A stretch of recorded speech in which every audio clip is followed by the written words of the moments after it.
berjudi tanpa kebisingan.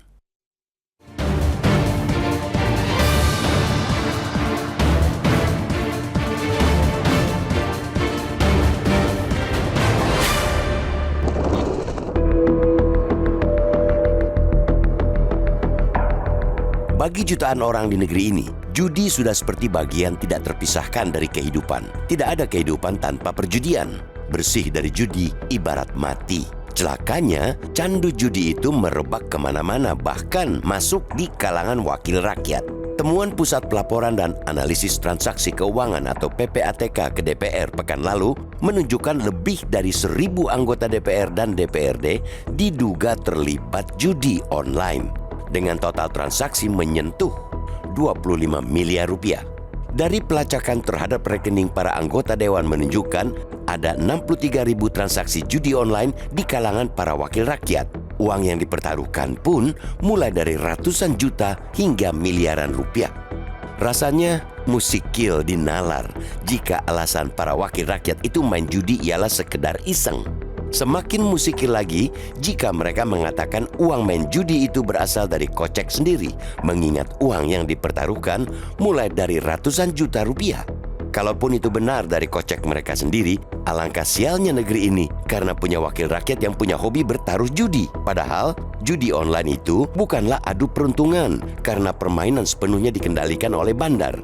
Tentu tak ada satupun bandar di dunia ini yang bersedia kalah, mulai dari zaman purba hingga era digital saat ini.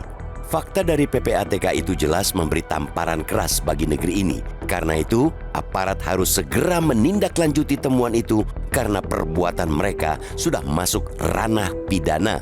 Dalilnya teramat lengkap, mulai dari Undang-Undang Nomor 1/2024 tentang Informasi dan Transaksi Elektronik hingga KUHP. Badan Kehormatan DPR dan DPRD pun tak boleh berpangku tangan. Kolega mereka yang terindikasi cacat moral dan etika itu harus segera disidang karena sudah menyerang kehormatan lembaga. Sulit dibayangkan apa yang akan terjadi jika lembaga DPR dan DPRD dikelola oleh orang-orang yang kecanduan judi.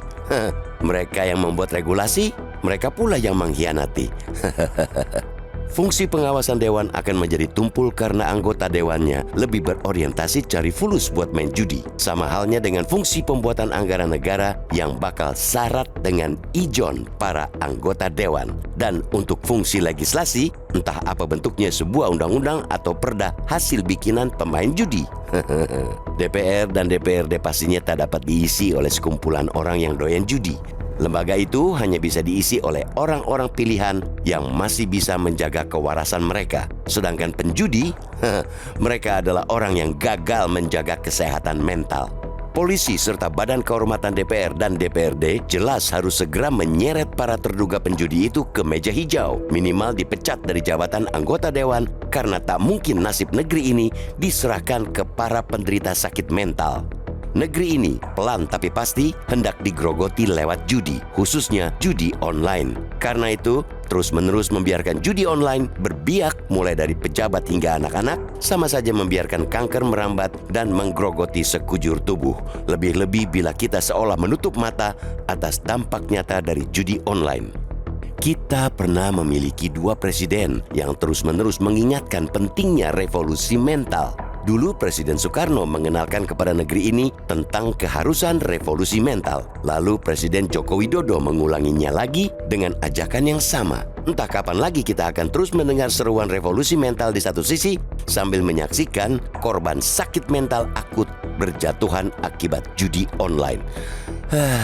Karena itu, segera telusuri temuan dugaan ribuan wakil rakyat kecanduan judi online itu. PPATK tidak boleh sekadar melempar petasan yang memekakkan telinga tanpa jelas di mana petasan itu berada. Maka, serahkan saja nama-nama wakil rakyat itu ke Badan Kehormatan Dewan agar urusan perjudian ini tidak sekadar bising dalam suara, tapi sepi tindakan nyata.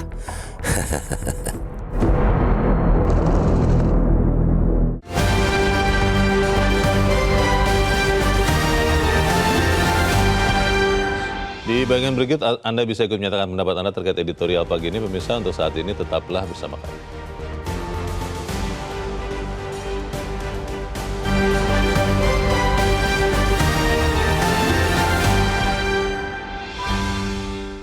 Jelajahi cara baru mendapatkan informasi. Download Metro TV Extend sekarang.